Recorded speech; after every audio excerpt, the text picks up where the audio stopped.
मेरा नाम समीम चौधरी है। इसमें धर्म या जातिवाद की बात नहीं होती।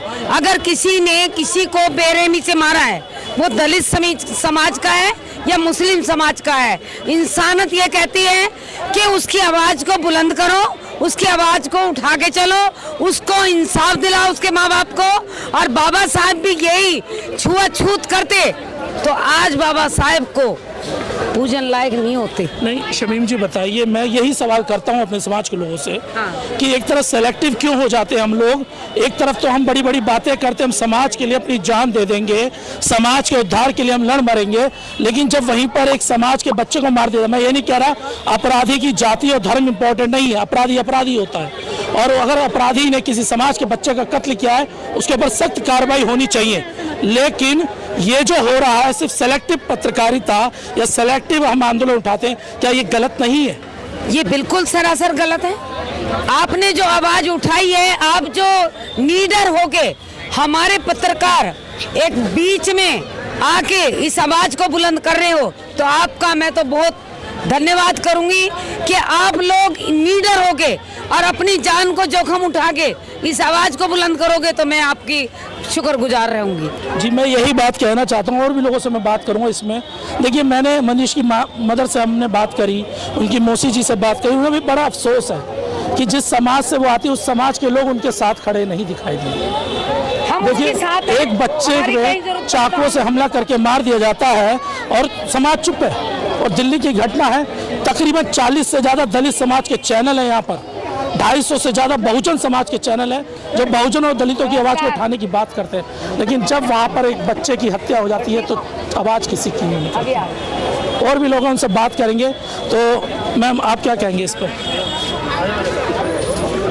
देखो घटना तो चाहे जो भी हो, मतलब बात ये है कि अपनी कास्ट या ये नहीं कि मतलब कोई कास्ट वाला ही उठाएगा, पर ये है जब कास्ट वाले हैं तो उनको आवाज़ उठानी चाहिए, उनको इंसाफ की बात बोलनी चाहिए, चाहे जो भी सरकार आ जाए। ये ही नहीं, चाहे जो भी सरकार आ जाए, हक की बात कहने में कभी डरना नहीं चाहिए।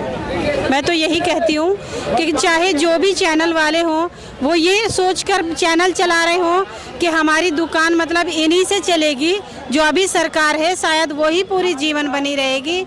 जब मुगलों की सरकार न रही, गोरों की सरकार ना रही और कांग्रेस की सरकार नहीं रही, तो क्या बीजेपी सरकार हमेशा बनी रहेगी? ऐसा कुछ नहीं है। लेकिन मैं मेरा सवाल सरकार से अब नहीं है, सरकार से हम रोज पूछते हैं। सवाल मेरा अपने समाज के उन लोगों से है जो इस समाज का प्रतिनिधित्व करते हैं। अगर समाज के बच्चे की हत्या होती है तो उसे हम धार्मिक चश्मे से क्यों देखते हैं? अगर मान लो यही काम सवर्ण जाति के लोगों ने किया होता तो हमारे समाज के तमाम लोग सड़कों पे दिखाई देते हैं। अगर वहीं पे इस्लाम मुस्लिम जो धर्म के लोग हैं वो करते हैं, हमारे लोग चुप्पी हो जाते हैं। क्या हम लोग अपने बच्चे की जो न्याय है उसे धर्म के आधार पर अब देखेंगे?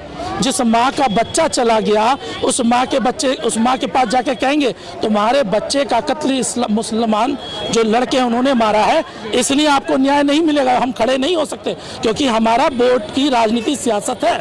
तो ये गलत बात है, ये गलत है। चाहे वो हिंदू है, मुस्लिम है, सिख है, ईसाई है, कोई भी धर्म से आता है, लेकिन मतलब वो कातिल है तो कातिल है और उसके लिए आवाज़ उठानी चाहिए और उसको सजा मिलनी चाहिए।